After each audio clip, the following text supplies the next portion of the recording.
नमस्कार, आप देख रहे हैं बुलेट न्यूज इंडिया। हमारी हर खबर निर्भीक और निष्पक्ष होती है।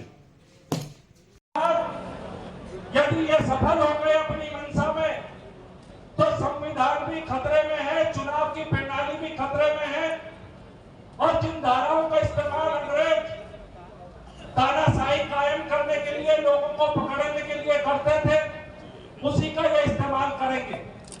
और एक बात मैं आखिरी में कहूंगा कि इन्होंने जो चंदा लिया है उस पर आप जरूर गौर करिए।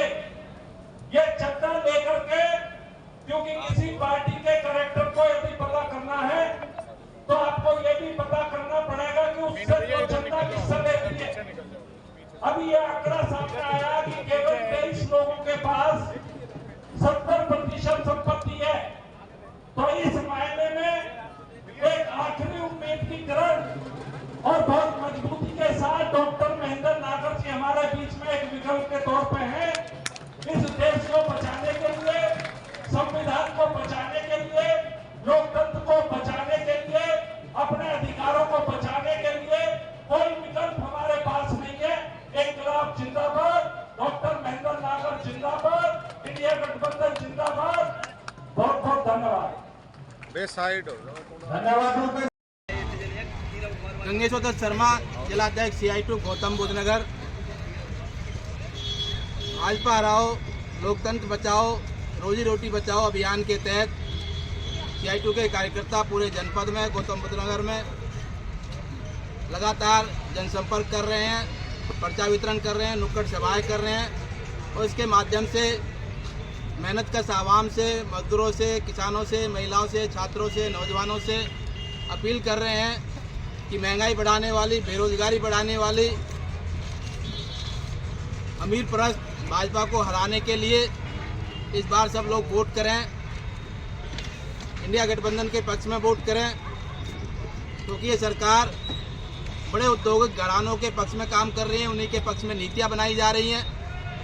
मजदूरों के बने हुए तमाम अधिकारों को एक सरकार खत्म करना चाहती है। मजदूरों के श्रम कानूनों को 4 लेबर कोड में बदल करके मजदूरों को, उद्योगपतियों का गुलाम बनाने की साजिश रच दी गई है। संघर्षों से हासिल जो अधिकार थे, भवन निर्माण मजदूरों का जो कानून है, उसको पूरी तरह जो सरकार जो है ख़त्म करना चाहती है। उसके तहत जो मजदूरों को योजनाओं के लाभ मिल रहे थे, लंबे समय से योजनाओं के लाभ नहीं मिल रहे हैं। पथ विक्रेता अधिनियम 2014 जो एक संघर्षों के बाद बना, सरकार उस अधिनियम को भी लागू नहीं करना चाहती है। स्ट्रीट वेंडर्स के ऊपर रोज़ कानून होने के बाद भी रोज़ हमले हो रहे हैं। कभी किसी बाज़ार को बंद करा दिया जाता है, कभी किसी थैली पट्टी के सामान को उठा करके तोड़फोड़ कर दी जाती है, उसको जो रोज़गार करने से रोक दिया जाता है। तो लगातार स्ट्रीट वेंडर के ऊपर हमले हैं और सरकार इस अधिनियम में भी जो है कटौती करना चाहती है। तो कुल मिलाकर के जब हम देखते हैं कि ये सरकार मजदूरों के पक्ष में जितने भी कानून हैं, उन कानूनों को जो ख़त्म करके मजदूरों को गुलाम बनाने की साजिश रच रही है। इस सरकार के शासनकाल में लगातार महंगाई बढ़ी है, तमाम खाद्य वस्तुओं के रेट बढ़े हैं, बेरोजगारी का आलम बहुत ज़बरदस्त है। देश के अंदर भुखमरी बढ़ी है। एक तरफ सरकार बहुत सारे हवा होता है कि देश बहुत विकास कर रहा है, उस विकास में आम आदमी कहाँ है। 2014 में भुखमरी में हमारा देश 57वें स्थान पर था, आज 116वें स्थान पर है, फिर भी कहते हैं देश तरक्की कर रहा है। 2014 में हमारे देश के ऊपर 55 लाख करोड़ जो कर्जा था, आज वो कर्जा 4 गुना बढ़ करके 205 लाख करोड़ रुपए का कर्जा देश के ऊपर हो गया, फिर भी कह रहे हैं देश तरक्की कर रहा है, देश का डंका बज रहा है। तो हर मोर्चे पे ये सरकार विफल रही है। अमीर और गरीब के बीच की जो खाई है बहुत ज़्यादा बढ़ी है। ये सरकार सिर्फ हिंदू मुसलमान का माहौल बना करके, मंदिर के नाम पे, मस्जिद के नाम पर, उसी में लोगों को बांट करके उससे ज़्यादा एक सोचने नहीं देना चाहते, लोगों को भ्रमित करना चाहते हैं और इस आधार पर सत्ता में काबिज होकर के। और इस बार जो उनकी प्लानिंग है, अभी जो नारा दिया है 400 पार का, वो नारा इस मकसद के साथ है, सोच के साथ है कि देश का जो संविधान है उस संविधान में बाबा भीमराव अंबेडकर के माध्यम से जो अधिकार गरीबों को, दलितों को, वंचितों को, शोषितों को जो मिले हैं, उन तमाम अधिकारों को ये सरकार जो खत्म करना चाहती है, संविधान में बदलाव करना चाहती है। और वो बदलाव आम जनता के हित में नहीं है, वो बदलाव बड़े औद्योगिक घरानों के पक्ष में किए जा रहे हैं। और इसकी पूरी तमाम नीतियाँ बड़े औद्योगिक घरानों के पक्ष में हैं। छोटे दुकानदारों को जो तबाह कर दिया गया है, जो छोटा व्यापारी है वो बुरे हालात में है, आज छोटा उद्यमी है वो बुरे हालात में है, मध्यम वर्ग के हालात तो और भी खराब है। और गरीबों की तो स्थिति जो है कि आज जो न्यूनतम वेतन है मजदूर को जो मिलता है 10,000 रुपये में, एक मजदूर कैसे अपने परिवार के साथ आज जिंदा है, क्या वो अपने बच्चों को पढ़ा पाएगा, क्या शिक्षा दे पाएगा, क्या इलाज की व्यवस्था करा पाएगा। आज हालात ये है कि आपके पास अगर पैसा है, क्योंकि सरकार की नीतियों में, आर्थिक उदारीकरण की नीतियों से स्वास्थ्य सेवाएं गायब है, शिक्षा गायब है। और हालात ये है कि आपके पास अगर पैसा है तो आप जो है बीमार होने पर अपना इलाज करा सकते हो, नहीं तो राम भरोसे छोड़ दीजिए, वो मरेगा अपने हाल पर सरकार छोड़ दिया है। शिक्षा के हालात भी वही है, आपके पास पैसा है तो आप अपने बच्चों का इलाज पढ़ा सकते हैं, नहीं तो ये शिक्षा जो है बड़े औद्योगिक घरानों के बच्चों के लिए बनकर रह जाएगी। तो स्वास्थ्य सेवाओं की बदतर स्थिति है, स्वास्थ्य की स्थिति बहुत खराब है। आम आदमी की जो आमदनी घटी है, ये तमाम माहौल को हम जब देखते हैं तो आज के माहौल में भाजपा को हराना मेहनत कश आवाम को बचाने के लिए ज़रूरी है। इसलिए हम मेहनत कश आवाम से अपील कर रहे हैं कि इस चुनाव में भाजपा को हराएं।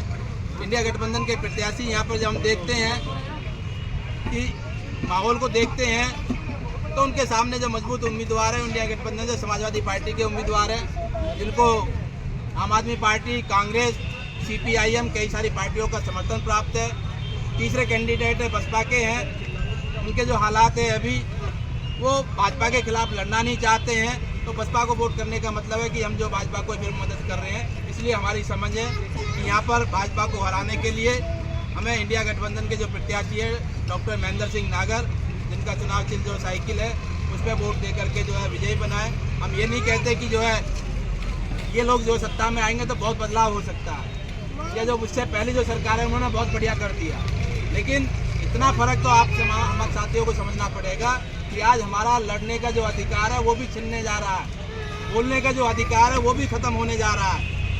तो अगर सरकार बदलेगी, कम से कम हमारे पास लड़ने का अधिकार तो बचेगा, बोलने का अधिकार तो बचेगा, हम लड़ तो सकते हैं। लेकिन ये सरकार तो लड़ने के अधिकार को भी खत्म करना चाहती है। जो सरकार के खिलाफ बोलेगा उसके खिलाफ जो दुनिया भर के मुकदमे लाद दिए जाएंगे, ईडी को पीछे लगा दिया जाएगा, CBI को पीछे लगा दिया जाएगा, कब किसको उठाकर जेल भेज दें। यहाँ तक के हालात है आज, जिन मामलों में एक साधारण आदमी को जो है जेल नहीं भेजा जा सकता, उसमें चुने हुए मुख्यमंत्री को उठा करके जेल भेज दिया जा रहा है। तो ये हालात बहुत बदतर है, तो ये समझने की ज़रूरत है। देश में लोकसभा चुनाव की प्रक्रिया चल रही है। मजदूर संगठन CI2 इस चुनाव में भाजपा हराओ का नारे के साथ लोगों के बीच में है। हम क्यों भाजपा को हराना चाहते हैं, C2 के जिले के सचिव कौन राम स्वागत है, वो अपनी बात रखते हैं। साथियों, हमारा संगठन मजदूरों का संगठन है, कर्मकारों का संगठन है। हमारा किसी पार्टी विशेष से कोई लेना देना नहीं है। लेकिन जब हम निगाह उठाकर देखते हैं, मौजूदा जो सरकार है वो उद्योगपतियों के हित में जो रेहड़ी पटरी का काम करते हैं उनके ऊपर उत्पीड़न किया जा रहा है। सरकार का ये उद्देश्य है जो सस्ते में आप यहाँ पर दुकान लगा कर अपना सामान बेच रहे हो, वो सामान मॉल में बिके, और उसी के लिए तरह तरह के हथकंडे अपनाकर हमारे रोजी रोटी पर लात मारा जा रहा है।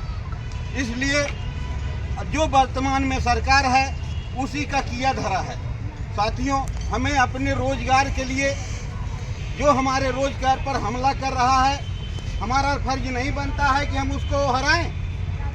हमें भाजपा, कांग्रेस वगैरह से कुछ नहीं लेना देना है, लेकिन जो भी हमारे रोजगार पर हमला करेगा, हमें रोजी रोटी नहीं करने देगा, और जो सरकार की नीति रहेगी कि मॉल में बिके, मगर रोड पर न बिकने पाए तो हम उस सरकार का साथ कभी नहीं दे सकते, हमारा संगठन कभी नहीं दे सकता। इसलिए हम अपील आप लोगों से करते हैं, ये आप लोगों के विवेक पर निर्भर करता है, क्या जो हमारी रोजी रोटी पर हमला कर रहा है उसको हम साथ देंगे कि नहीं देंगे। और ये बात अपने परिवार सहित अपने रिश्तेदारों में पहुंचाएं, जो हमारे बच्चों को पढ़ने लिखने के लिए प्राइवेट सेक्टर में झोंक देना चाहता है और महंगाई इतनी बढ़ा दी गई है, हम अपने बच्चों को पढ़ा लिखा नहीं सकते, तो उस सरकार का साथ हम कैसे खड़े हो सकते हैं। सबसे पहले जिस प्रकार से हमला हमारे फुटपाथ पर काम करने वाले लोगों पर हो रहा है, शायद ऐसा हमला किसी पर नहीं हो रहा है। साथियों, हम सरकार से 1 रुपया हमारे साथी नहीं मांगते हैं, अपना ही पैसा लगाकर रोड के किनारे धंधा करना चाहते हैं, लेकिन सरकार कोई न कोई अड़ंगा लगाकर हमें रोड पर नहीं काम करने देना चाहती है। हमारे रिक्शे पकड़े जा रहे हैं, किस लिए पकड़े, इन्हें प्रताड़ित किया जाए और किसी तरह इन्हें रोड से भी बेदखल किया जाए। ये जो सस्ते माल है सब्जी तक सरकार मॉल में बिचवाना चाहती है, यही नीति है ये सरकार की और पूंजी परस्त नीति है। और हमारे आपको कीड़ा मकोड़ा से ज़्यादा ये सरकारें नहीं समझती हैं। तो चाहे जो भी सरकार आए, आज भाजपा की है, इसके बाद जो सरकार आएगी क्या वो गारंटी है हमारे बात करेगी? हम उसके खिलाफ भी यही अभियान चलाएंगे।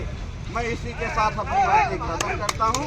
इंकलाब जिंदाबाद, मजदूर एकता जिंदाबाद, जिंदाबाद, लड़ेंगे जीतेंगे।